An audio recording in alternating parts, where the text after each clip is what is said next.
In the world of Resident Evil, monsters are everywhere. They scale our walls, they tunnel underfoot, and they even cut course through the dark waters below. They haunt our steps, they nestle and writhe within us, unrelenting in their pursuit of warm blood and tender flesh. And I think most dangerous among them are the monsters hiding in plain sight. And this brings us to the man of the hour, Police Chief Brian Irons, known for his many acts of service to the good people of Raccoon City, protecting the most vulnerable among us like a stern and vigilant father. I think if anything, Irons is living proof that Raccoon City was always a home to tyrants. What exactly is the motivation of this mad police chief, an uncontested winner of the RPD's Most Shit Boss Award? Seriously, this guy takes the gold every year. Ask Marvin. Or Wesker, he's jealous. The thing I always liked about Irons is he has this unique, twisted psychology, and is actually responsible for a lot of the horrible fates that awaited the officers in the RPD. Now, this series is full of conflicting and non-canon lore, so this isn't going to be an exhaustive list of every single thing the character has been in, every thought he's ever had. We're mostly going to focus on the original RE2 and Remake 2 with a few annotations sprinkled in. Darkside Chronicles, I got you. So with that said, let's dive into the ethos of one of the most depraved villains in the series. In his early days, Chief Irons attended university, where he was arrested twice under suspicion of assaulting women. As a result, he was forced to undergo psychiatric evaluations, but was ultimately let off the hook due to circumstantial evidence and good academic standing. You can kind of see the system working for this asshole even back then.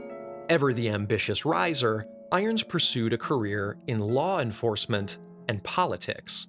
It wasn't long before Irons secured a beat cop position at the RPD in Raccoon City, using his skills of coercion to rise through the ranks, and ultimately emerging as the precinct's least loved chief of police.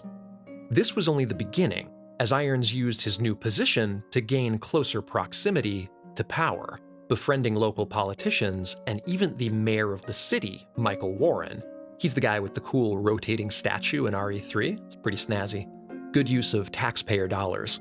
And with a careful nudge, Irons ensured that the new city police department would be established in the old art museum.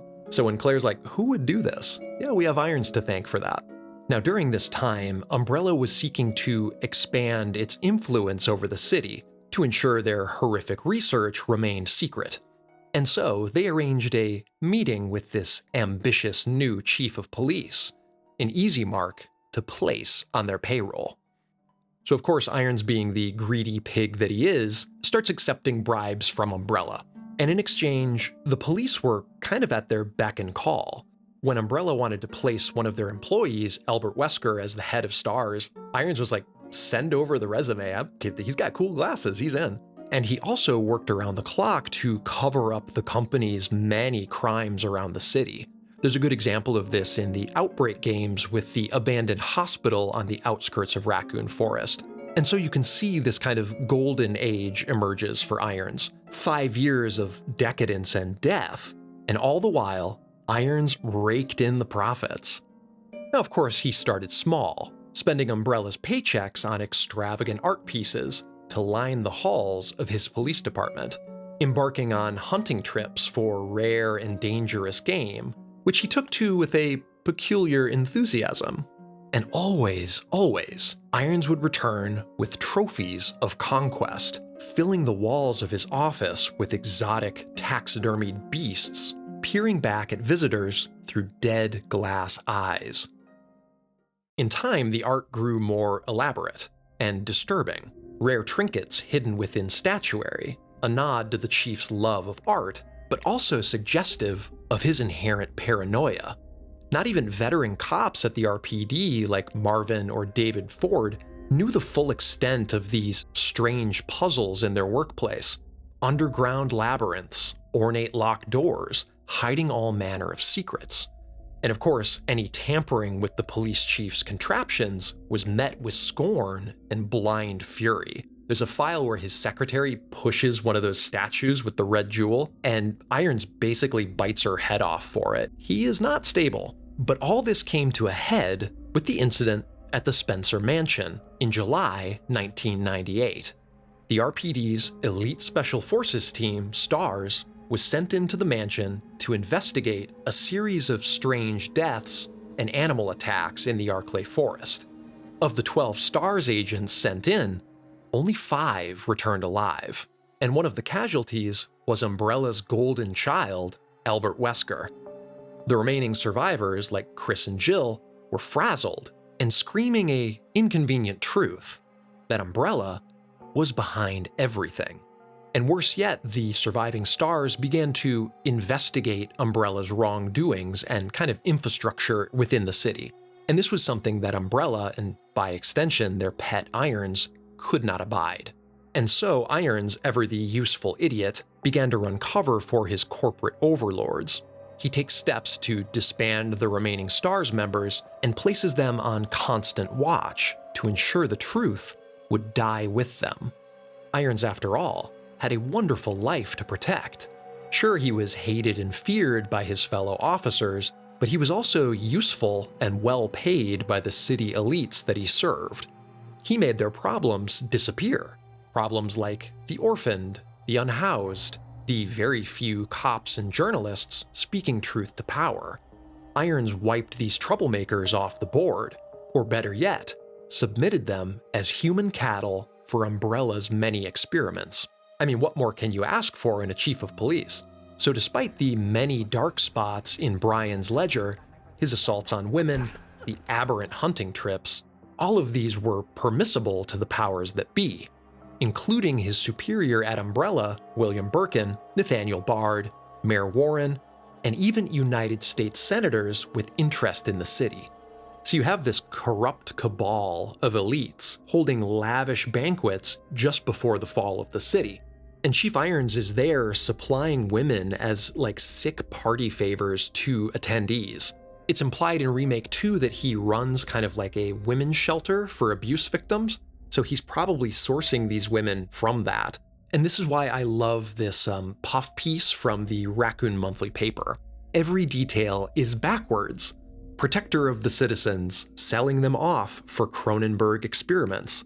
Defender of abused women, putting them squarely in the hands of other abusers. Champion of animal conservation, conserving them as deathless art pieces in his office. And of course, protecting the orphaned children by allowing researchers to jab them with needles and dispose of them when they'd served their purpose.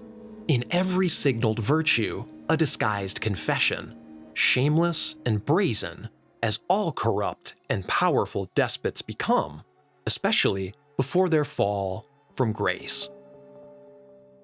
So Remake 2 characterizes Irons as this sleazy political figure, lusting for women and power, but I also want to talk about his original characterization in the original RE2, where we see more of his nature and ethos as a failed artist. This Brian Irons is obsessed with artistic expression, purchasing vulgar paintings, ornate statues, and other strange contraptions, which, when assembled, would lead to his inner sanctum, a quiet, secret place where he could indulge in his favorite hobbies and most forbidden desires.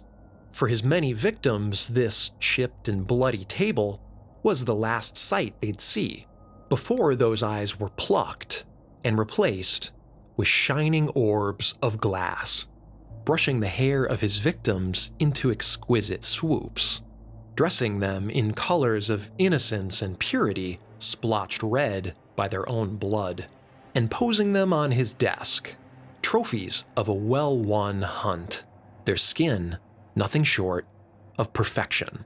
This Irons is a corrupt autocrat, but behind that perversion and greed lies a true hue of madness, unleashed in full force with the fall of Raccoon City. In the closing days of September 1998, Umbrella makes their bid for the G-Virus, ushering Birkin's transformation and the leak of the T-Virus into the city sewers. This infection spirals out of control until the entire city is crawling with Deathless Damned, and alongside it, the corrosion of law and order, the corrupt power structure that enabled Iron's rise and sick fantasies. All of it up in flames and drowning in dead.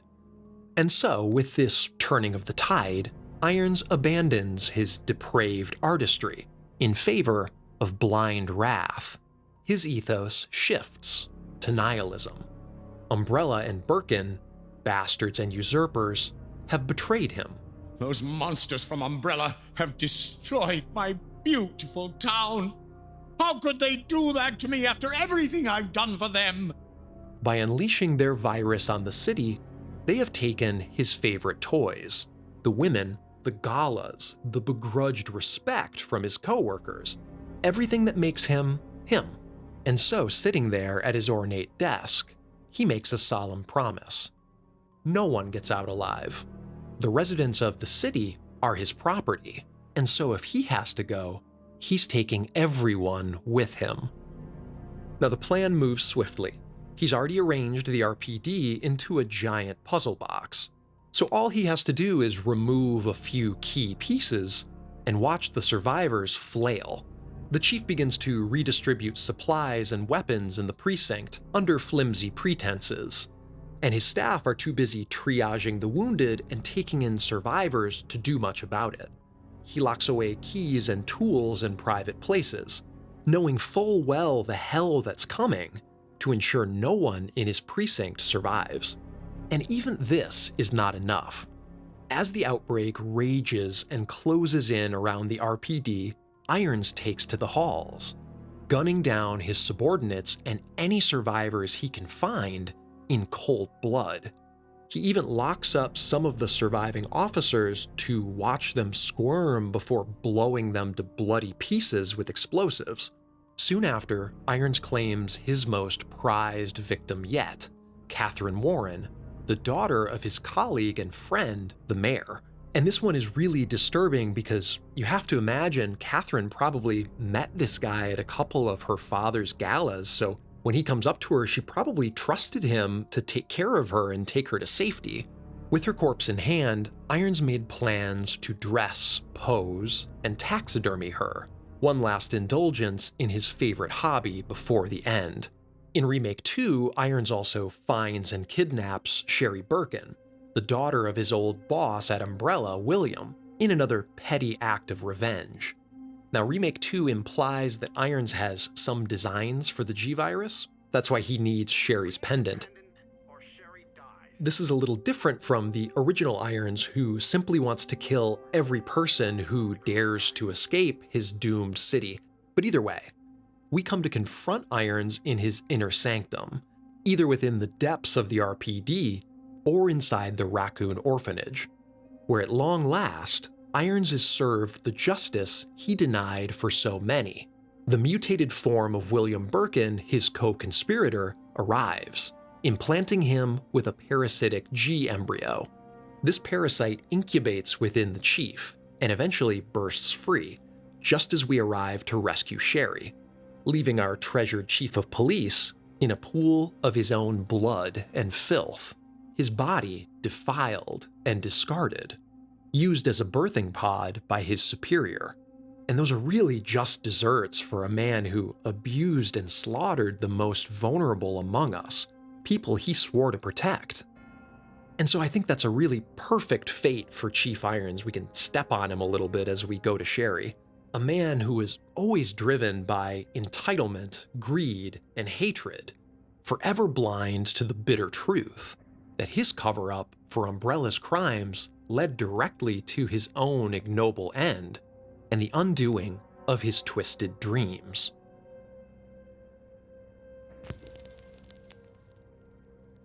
Perched upon your ornate walls, above the mantle brass, ever watchful, we observe, through deathless eyes of glass.